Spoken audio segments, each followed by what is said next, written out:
नमस्कार दोस्तों, आज हम पढ़ेंगे नेट में शामिल कहानी चंद्रदेव से मेरी बातें, जिसकी लेखिका हैं राजेंद्र बाला घोष। भगवान चंद्रदेव, आपके कमलवत कोमल चरणों में इस दासी का अनेक बार प्रणाम। आज मैं आपसे दो चार बातें करने की इच्छा रखती हूँ। देखो, सुनी अनसुनी मत कर जाना। अपने बड़प्पन की ओर ध्यान देना। अच्छा कहती हूँ, सुनो। मैं सुनती हूँ आप इस आकाश मंडल में चिरकाल से वास करते हैं। क्या यह बात सत्य है? यदि सत्य है तो मैं अनुमान करती हूँ इस सृष्टि के साथ ही साथ अवश्य आपकी भी सृष्टि हुई होगी। तब तो आप ढेर दिन के पुराने बूढ़े कहे जा सकते हैं। यह क्यों? क्या आप डिपार्टमेंट या महकमे में ट्रांसफ़र या बदली होने का नियम नहीं है? क्या आपकी गवर्नमेंट पेंशन भी नहीं लेती? बड़े खेद की बात है। यदि आप न्यायशील गवर्नमेंट के किसी विभाग में सर्विस नौकरी करते होते तो आपकी कुछ पदोन्नति हो गई होती और ऐसी पोस्ट पर रहकर भारत के कितने ही सुरम्य नगर, पर्वत, जंगल और झाड़ियों में भ्रमण करते।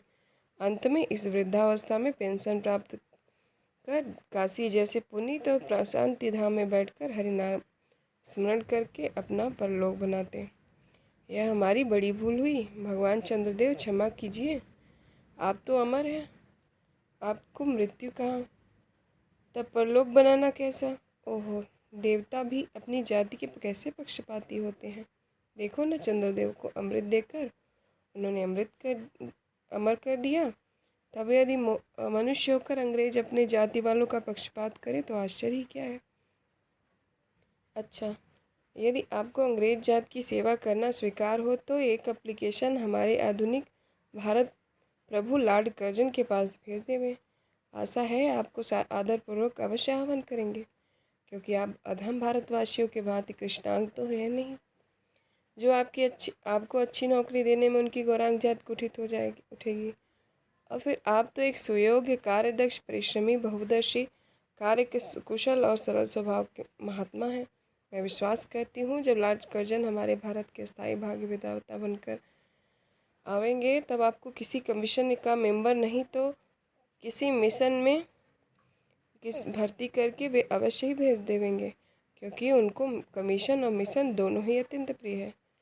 आपके चंद्रलोक में जो रीति और नीति दृष्टि आदिकाल में प्रचलित थी वे ही अब भी हैं, पर यहाँ तो इतना परिवर्तन हो गया है कि भूत और वर्तमान में आकाश पाताल का सांतर हो गया है। मैं अनुमान करती हूँ आपके नेत्रों की ज्योति भी कुछ अवश्य ही मंद पड़ गई होगी, क्योंकि आधुनिक भारत संतान लड़कपन से ही चश्मा धारण करने लगी है।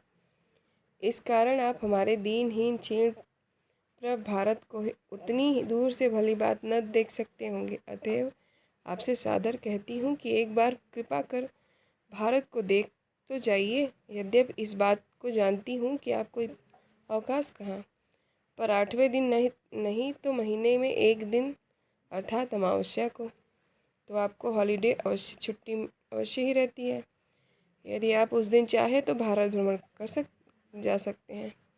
इस भ्रमण में आपको कितने नूतन दृश्य देखने को मिलेंगे, जिसे सहसा देखकर आपकी बुद्धि जरूर चकरा जाएगी। यदि आपसे सारे हिंदुस्तान का भ्रमण सिकता के कारण न हो सके तो केवल राजधानी कलकत्ता को देख लेना अवश्य ही उचित है। वहाँ के कल कारखानों को देखकर आपको यह अवश्य ही करना पड़ेगा कि यहाँ तो कारीगर तो विश्वकर्मा के भी लड़कदादा हैं निकले। यही क्यों? आपकी प्रिय सहयोगिनी दामिनो, जो मेघों का आरोहण करके आनंद से अटखेलियाँ किया करती हैं, वह बेचारी भी यहाँ मनुष्य के हाथों का खिलौना हो रही हैं। भगवान निशानाथ जिस समय अपने निर्मल चंद्रिका को बटोरे मेघमाला और पर्वत की ओट से सिंधु की गोद में जा सकते हैं, उस समय यही नीरद वासिनी विश्वमोहिनी सौदामिनी अपनी उज्जवल मूर्ति से आलोक प्रदान कर रात को दिन बना देती है। अपने देवलोक में जितने देवता हैं उनके वाहन भी उतने हैं। किसी का गज, किसी का हंस, किसी का बैल, किसी का चूहा, पर यहाँ तो सारा बोझ आपकी चपला और अंगरी देव के माथे पर मढ़ा गया है। क्या ब्राह्मण, क्या क्षत्रिय, क्या वैश्य, क्या शूद्र, क्या चांडाल, सभी के रथों का वाहन वही हो रही है। हमारे श्वेतांग महाप्रभु गण को जहाँ पर बहुत कुछ कठिनाई का सामना आ पड़ा। छठ उन्होंने इलेक्ट्रिसिटी बिजली को लाभ उठा, बस कठिन से कठिन कार्य सहज संपादन कर लेते हैं। और हमारे यहाँ वो शिक्षा प्राप्त युवक काठ के पुतलों की भांति मुँह ताकते रह जाते हैं। जिस व्योमवासिनी विद्युत देवी को स्पर्श तक करने का किसी व्यक्ति का साहस नहीं हो सकता, वही आज पराए घर में आश्रिता नारियों की भांति जैसे दबाव में पड़ी है कि वह चूं तक नहीं कर सकती। क्या करे, बेचारी के भाग्य विधाता ने दासी वृत्ति ही लिखा था। हरिपदोद्ध्वा त्रैलोक्य पावनी सुरसुरी के भी खोटे दिन आए हैं। वह भी अब स्थान में बंधनग्रस्त हो रही है। उसके वस्थल पर जहाँ तहाँ मोटे बृहदाकार खंभे गाड़ दिए गए हैं। कलकत्ता आदि को देखकर अब आपके देवराज सुरेंद्र भी कहेंगे कि हमारी अमरावती तो इसके आगे नीरी फीकी सी जान पड़ती है। वहाँ ईडन गार्डन तो परिजात परिशोभित नंदन कानन को भी मात दे रहा है। वहाँ के विश्वविद्यालय विश्वश्रेष्ठ पंडितों के विश्वव्यापिनी विद्या को देखकर वीणा पाणी सरस्वती देवी भी कहने लग जाएंगी कि निसंदेह इन विद्या दिग्गजों की विद्या चमत्कारणी है। वहीं कि फोर्ट विलियम के फौजी सामान को देखकर आपके देव सेनापति कार्तिकेय बाबू के भी छक्के छूट जाएंगे, क्योंकि देव सेनापति महाशय देखने के में खास बंगाली बाबू से जचते हैं। और उनका वाहन भी एक सुंदर मयूर है। बस इनके वीरत्व का परिचय खूब मिलता है। वहाँ के मिंट टकसाल को देखकर सिंधु तनया आपकी प्रिय सहोदरा कमला देवी तथा कुबेर भी अचकचा जाएंगे। भगवान चंद्रदेव यही इन्हीं सब विश्वत्योपादक अपूर्व दृश्यों का अवलोकन करने हेतु आपको सादर निमंत्रित अथवा सविनय आहूत करती हूँ। संभव है यहाँ आने से आपको अनेक लाभ ही हो। आप जो अनादिकाल से निज उज्ज्वल वपु में कलंक की कालिमा लेकर अपने लेपन करके कलंकी शशांक शशधर सालांछन आदि पादि मालाओं से भूषित हो रहे हैं, सिंधु तनय होने पर भी जिस कालिमा को आप आज तक नहीं धो सके हैं, वही आजन्म कलंक शायद आज के विज्ञानविद पंडितों की चेष्टा से छू जाए। जब बम्बई में स्वर्गीय महारानी विक्टोरिया देवी की प्रतिमूर्ति से काला दाग छुड़ाने में प्रोफेसर गज्जर महाशय फलीभूत हुए हैं, तब क्या आपके मुख की कालिमा छुड़ाने में वे फलीभूत न होंगे। शायद आप पर यह बात भी अभी तक विदित नहीं हुई कि आप और आपके स्वामी सूर्य भगवान पर जब हमारे भूमंडल की छाया पड़ती है तभी आप लोगों का ग्रहण लगता है। पर आप तो अब तक वही पुराना विश्वास बना हुआ है कि जब कुटिल ग्रह राहु आपको निगल जाता है तभी ग्रहण होता है। पर ऐसा थोथा विश्वास करना आप लोगों की भारी भूल है। अतः हे देव, मैं विनय करती हूँ, आप अपने हृदय से इस भ्रम को उखाड़ कर फेंक दें।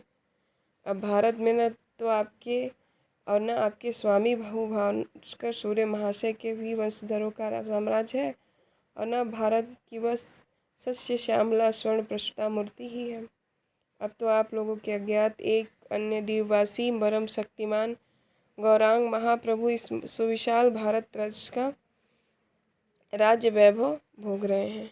अब तक मैंने जिन बातों का अर्पण आपसे स्थूल रूप से किया, वह इसी में इन्हीं विद्या विशारद गौरांग प्रभुओं के कृपा कटाक्ष का परिणाम है। यह तो यहाँ प्रतिवर्ष पदवी दान के समय कितने ही राज्य विहीन राजाओं की सृष्टि हुआ करती है, पर आपके वंशधरों में जो 2-4 राजा महाराजा नाम मात्र के हैं, वे काठ पुतलों की भांति जैसे उन्हें उनके रक्षक लगाते हैं वैसे ही वे नाचते हैं। वे इतनी भी जानकारी नहीं रखते कि उनके राज्य में क्या हो रहा है, उनकी प्रजा दुखी है या सुखी। यदि कभी भारत भ्रमण करने को आए तो अपने फैमिली डॉक्टर धन्वंतरी महाशय को और देवताओं को के चीफ जस्टिस चित्रगुप्त जी को साथ अवश्य ले आएं। आशा है धन्वंतरी महाशय यहाँ के डॉक्टरों के सन्निकट चिकित्सा संबंधी बहुत कुछ शिक्षा का लाभ कर सकेंगे। यदि प्लेग महाराज ईश्वर न करे आपके चंद्रलोक या देवलोक में घुस पड़े तो वहाँ से उनको निकालना बहुत कुछ सहज बात न होगी। यहीं जब चिकित्सा शास्त्र के बड़े बड़े पारदर्शी उन पर विजय नहीं पा सकते, तब वहाँ के देवलोक में जड़ी बूटियों के प्रयोग से क्या होगा। यहाँ के इंडियन पिनल कोड की धाराओं को देखकर चित्रगुप्त महाराज अपने यहाँ की दंड विधि को बहुत कुछ सुधार कर सकते हैं। यदि भोजन हो तो यहाँ से वे 2-4 टाइपराइटर भी खरीद ले जाएं। जब प्लेग महाराज के अपार अनुग्रह से उनके ऑफिस में कार्य अधिकता हुए, तो उससे उनकी राइटर्स बिल्डिंग के राइटर्स के काम में बहुत कुछ सुविधा सहायता पहुँचेगी। वे लोग 2 दिन का काम 2 घंटे में कर डालेंगे। अच्छा, मैं आपसे विदा होती हूँ। मैंने तो आपसे इतनी बातें कही, पर खेद है आपने उनके अनुकूल या प्रतिकूल एक बात भी उत्तर में दिया हो। परंतु आपके इस मौनावलंबन को मैं स्वीकार कर समझती हूँ। अच्छा, तो मेरी प्रार्थना को कबूल करके एक दफ़ा यहाँ आइएगा ज़रूर। बंग महिला, राजेंद्र बाला घोष, सरस्वती पत्रिका में 1900